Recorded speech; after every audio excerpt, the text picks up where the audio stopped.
Welcome to Aleatech. This video we're going to install the open source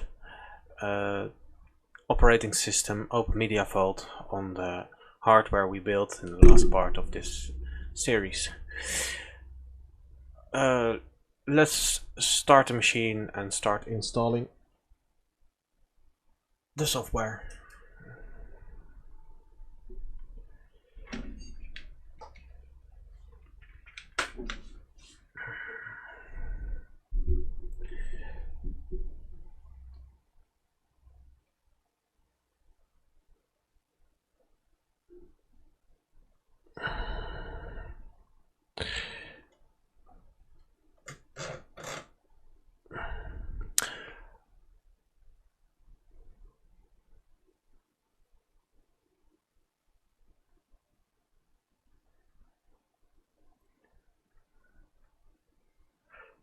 Okay, let's use the USB installer.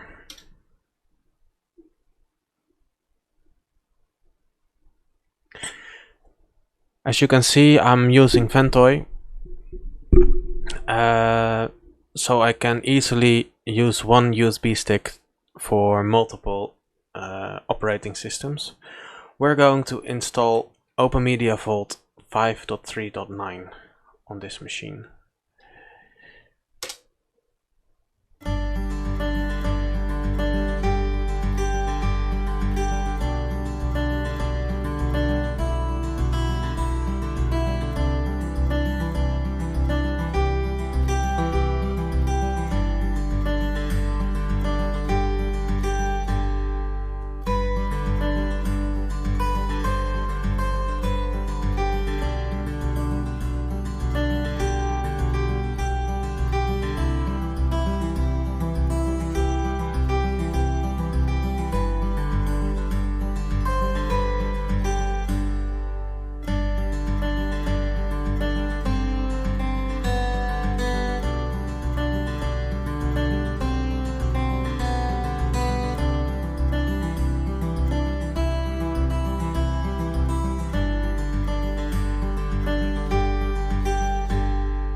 Okay, installation is complete, so we can say restart and see which location the server gets from the HDCP server.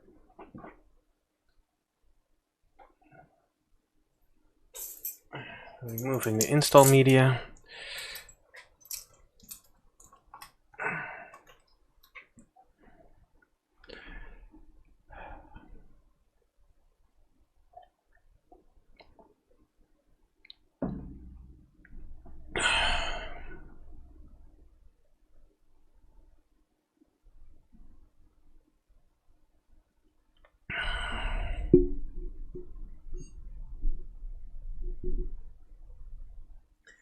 Restarting the machine, as you can see.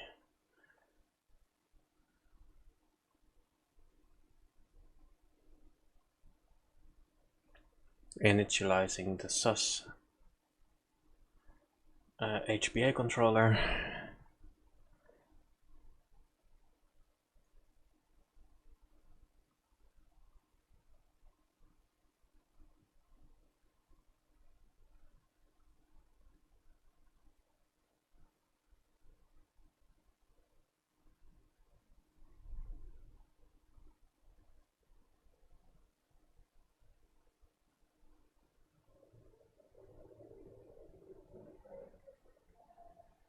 and nothing happens. That's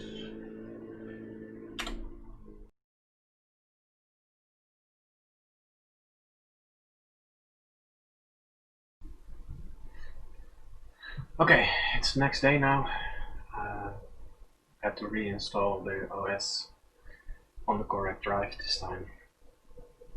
And now we can go to the machine by filling in the IP address on a web browser or filling in the host.local in the web browser. Each of them will go to the login page for the control panel. I'm going to use the server name. Default username and password are admin and OpenMediaVault. I recommend to change this first time you log in. I won't be doing it now. I will be doing it later, off camera.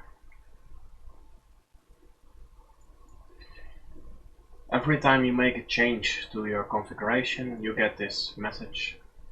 The change will only take effect if you apply it, also in this bar. Okay, what we're going to use next is the disks. We've got a whole bunch of them, as you can see. Disk J, this one, this is the OS drive, so I will be using this one, not in the SnapRAID environment, and we need to install SnapRAID. I thought it was here.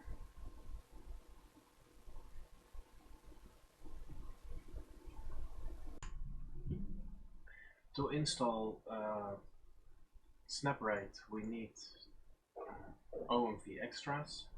You can do this by running this command. I will put in the location of the instructions for this down in the description, so you can also do it. In OpenMediaVault extras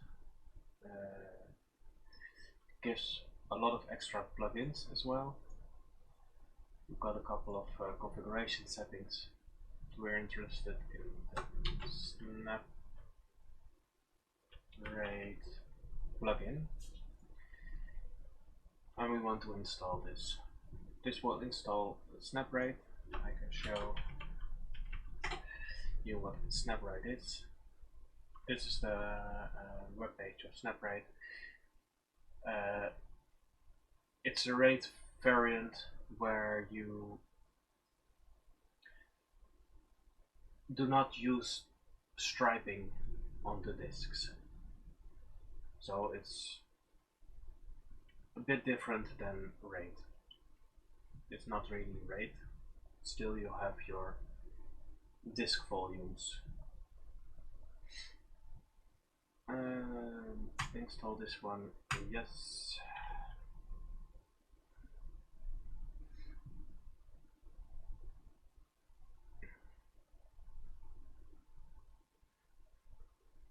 When this is done, we will configure all the disks that are not in use as a SnapRAID array. Okay, then we can it reloads the page. Now SnapRAID should pop up here somewhere. Yeah, here, SnapRAID. We can add the drives we want. I think we need to first.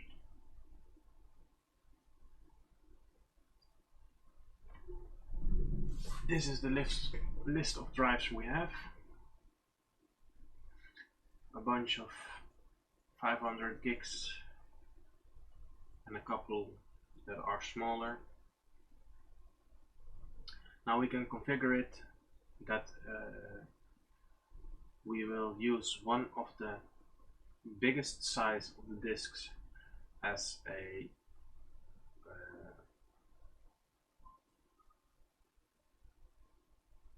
parity disk, and the rest will be just data storage.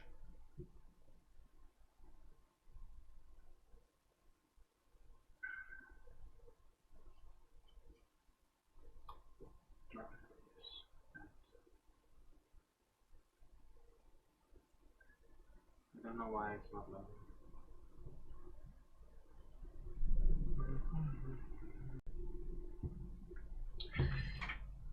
To be able to add your drives, you have to mount them. You go to File Systems, and then you can here click all your drives, and you can say mount. Afterwards, you apply everything. The system will reconfigure.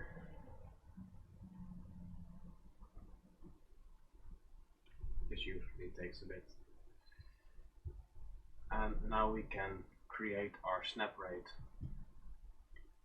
array. We go to drives, we add each drive,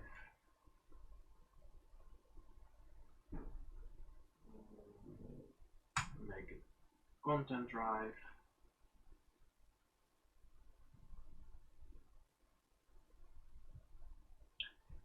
content means it's used for files, the drive where data is stored. I don't really sure at the moment. And parity drive means this drive is used for parity data, so this drive will be used for recovery possibilities. I've selected an 80 gig drive, so I won't be, I'll just say use it for content. You have to name the drive, save, first drive is there. And I will be doing this for the rest of the drives as well.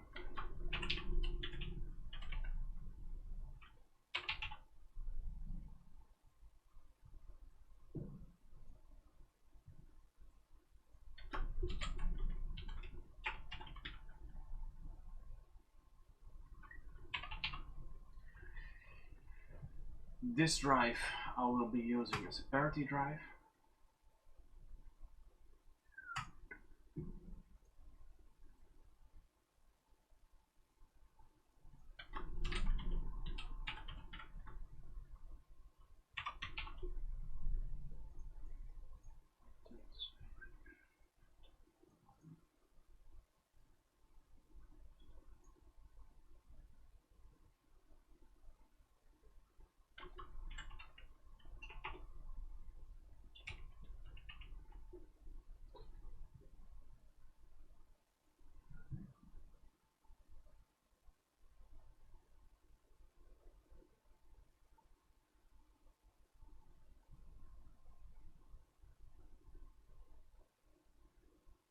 I will check something for a moment. The first couple of them are drives.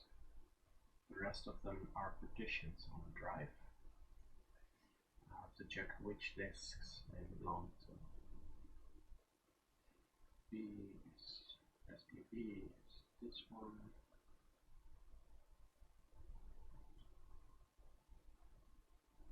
We'll apply the changes later.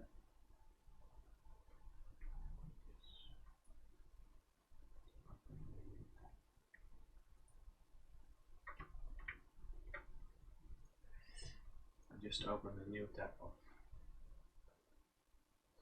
OpenMediaVault. I want disks. Show me the disks. We've got an SDA drives at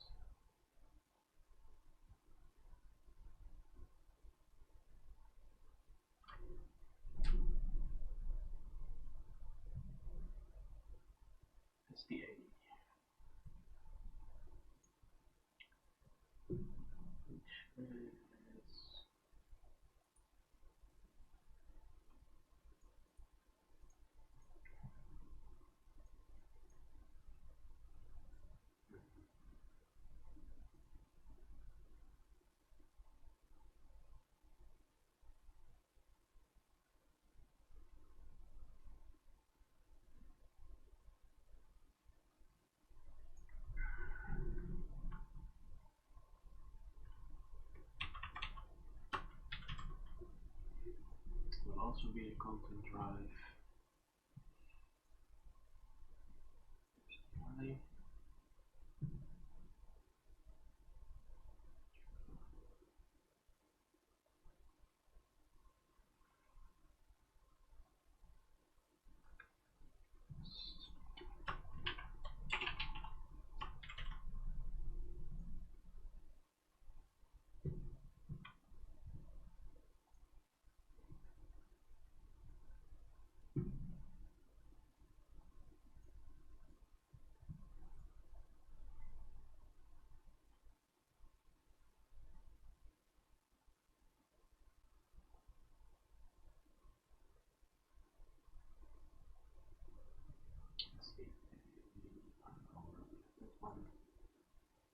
STB4.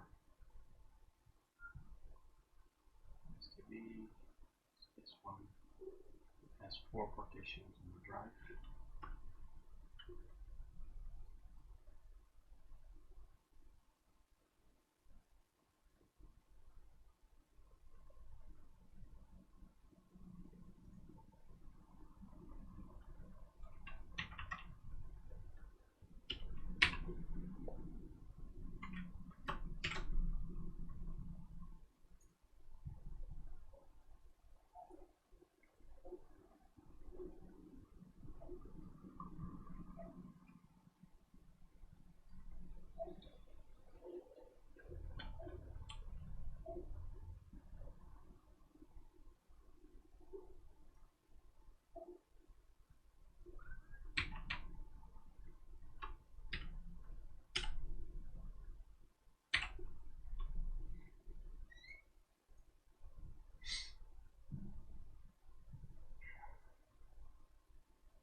Okay, now I have a whole bunch of drives which are buried to 500 gigs something drive at the moment.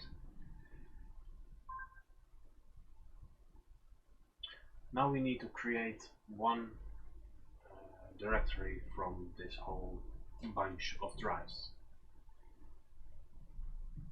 And for that we're going to use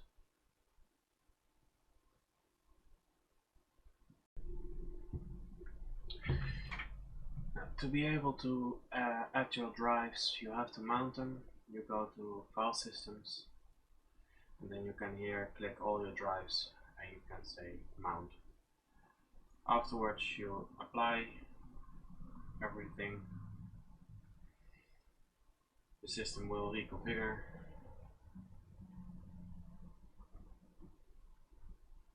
This usually takes a bit. And now we can create our SnapRAID array. We go to drives, we add each drive,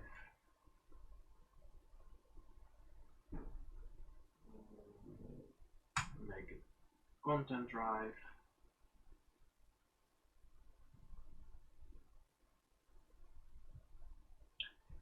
content means it's used for files,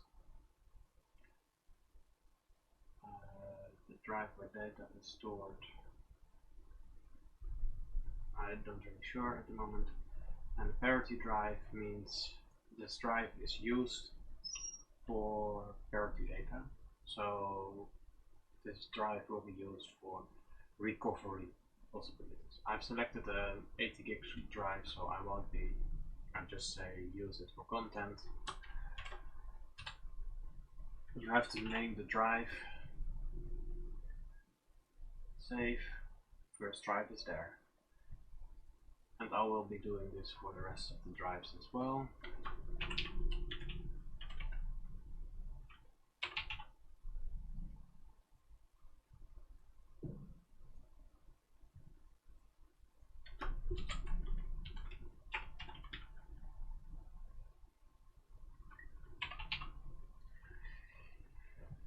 This drive I will be using as a parity drive.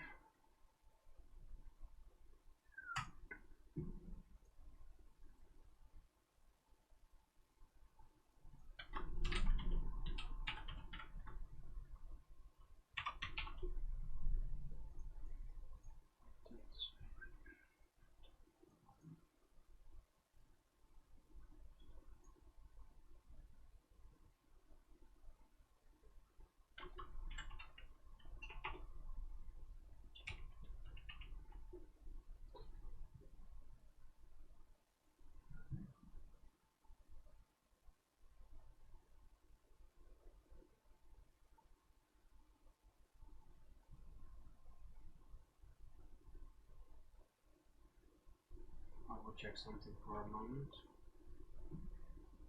The first couple of them are drives. The rest of them are partitions on the drive. I have to check which disks they belong to. SPB is this one.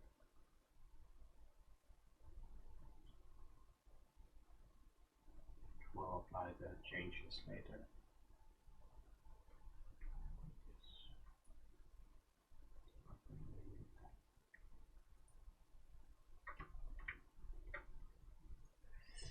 I just opened a new tab of OpenMediaVault. I want disks. Show me the disks.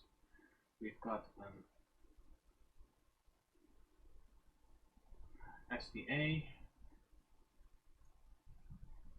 drives at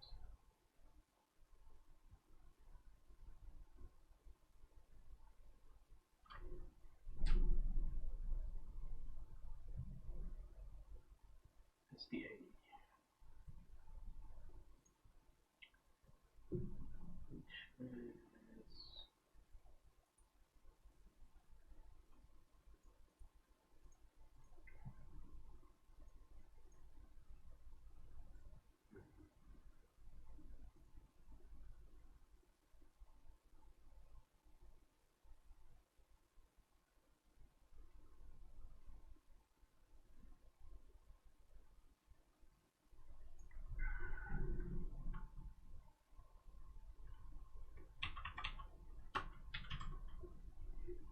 will also be a content drive.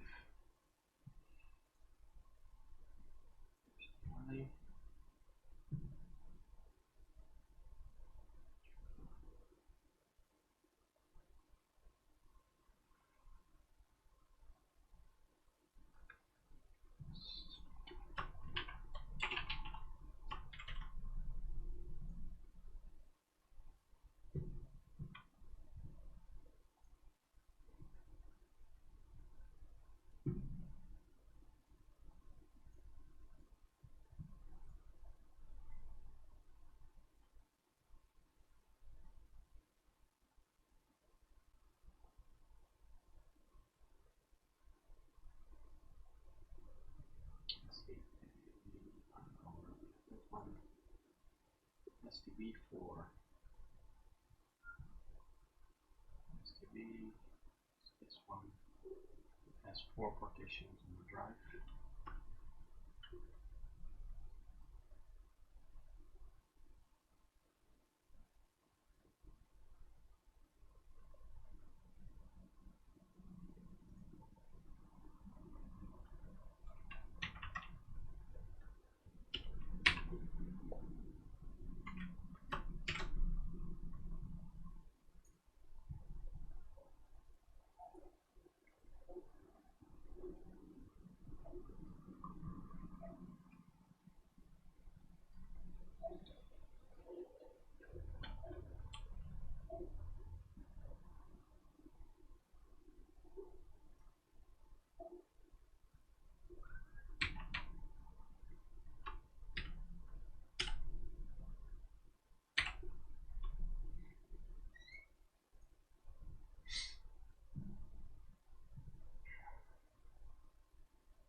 whole bunch of drives which are buried to 500 gigs something drive at the moment. Now we need to create one directory from this whole bunch of drives. And for that we're going to use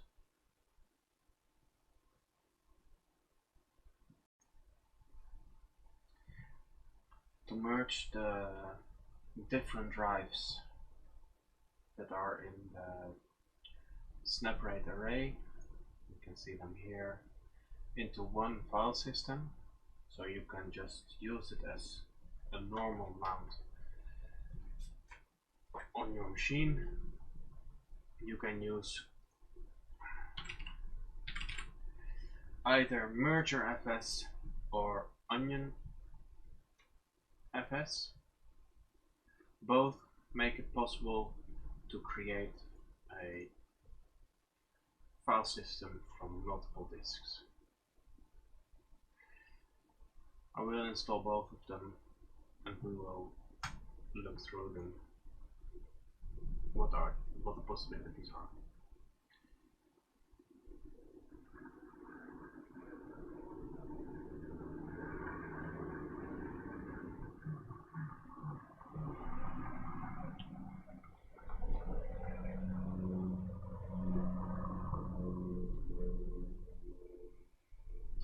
Okay, these are done. It will reload. Now we can see here MergerFS and Onion file systems. I've used Onion in the past. Let's take a look at MergerFS. Here you can create the name of the folder.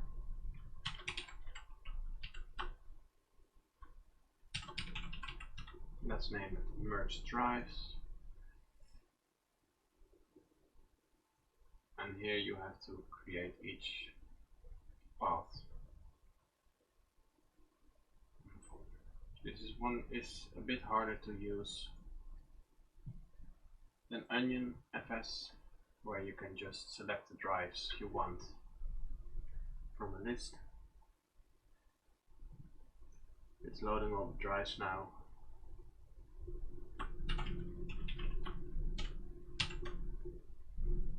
Let's name it UnionFS. Now the configuration you want, you can select here.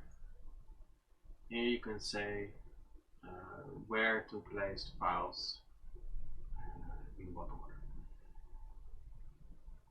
Best practice is the path with the most free space available. Here you want to know how much gigabytes. Here you specify how much gigabytes of free space there's needed on each drive to be able to write to. It totally depends on the size of your files you want to place on your NAS.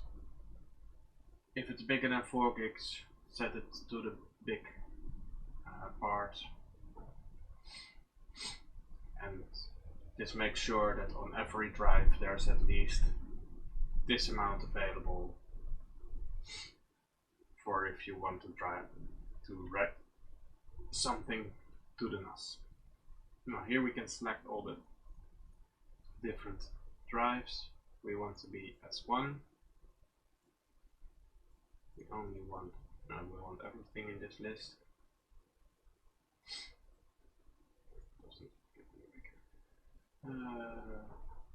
Yeah, these are all the drives we want in this list. Let's say save. Now we have one file system with multiple drives in it.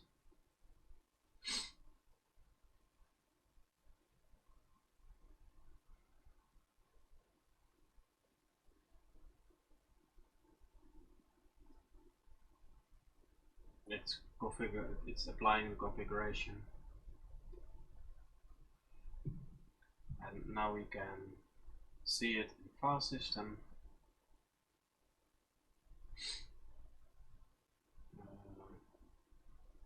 No, it was not Filesystem.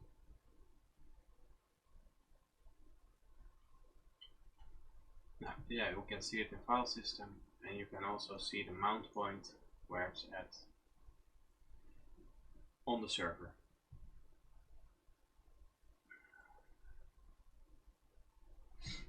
It says here it's 1.26 terabytes. I think I've added one drive too much. I have to check that, because F I don't want in this list.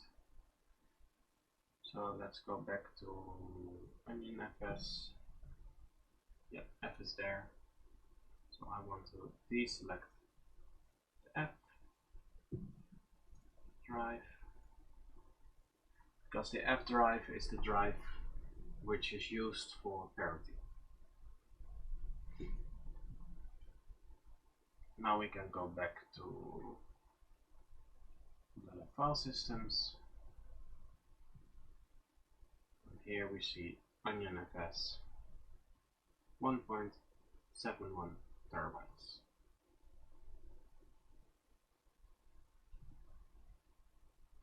.26 terabytes full, so it's quite full already.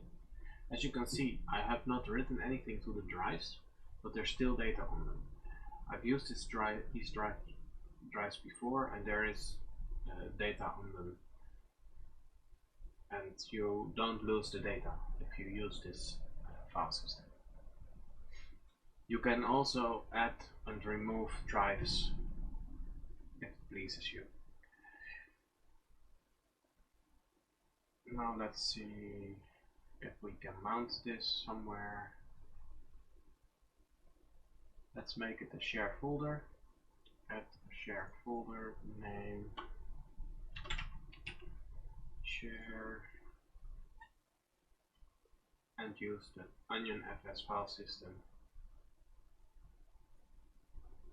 just in the root, not anything else. Let's do it like this for now. Apply, yes. And let's start a share. This one. Save, settings, enable.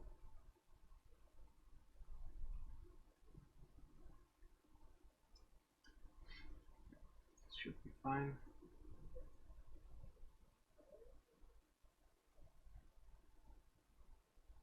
And now it should be able to be detected. Let's work. After the configuration is completely done, I want to look for summarize share folders, summarize Windows part. Here's Direwolf, share.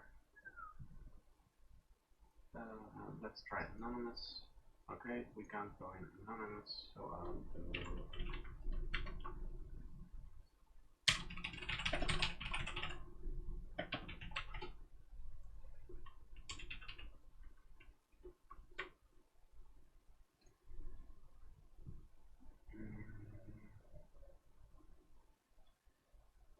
shares. What was the configuration again? Public guest allowed. So, what I've done now is I made sure I can log in without username and password of this drive, so I can show you what the drive looks like if you mount it to your machines. Now it's just opening it, and here is all the files that are on the different disks. And if we go here, say properties, you can see 500 gigs of 1.7 terabytes still available. This is how you create a NAS server with SnapRAID and Onion file systems to build your own NAS with different volumes, with different amounts of storage data and drives.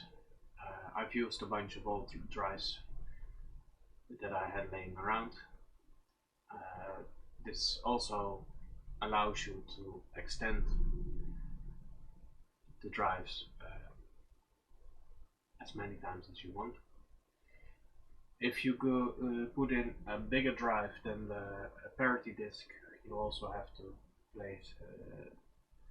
replace the parity disk, so you won't lose any data.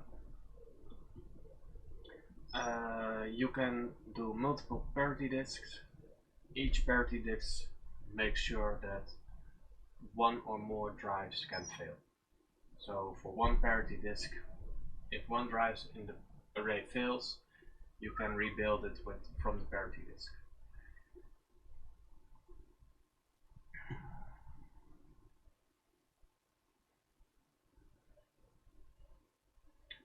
Okay, thank you.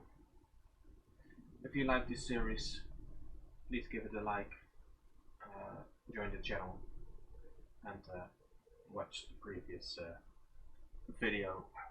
I will put it up somewhere on the screen.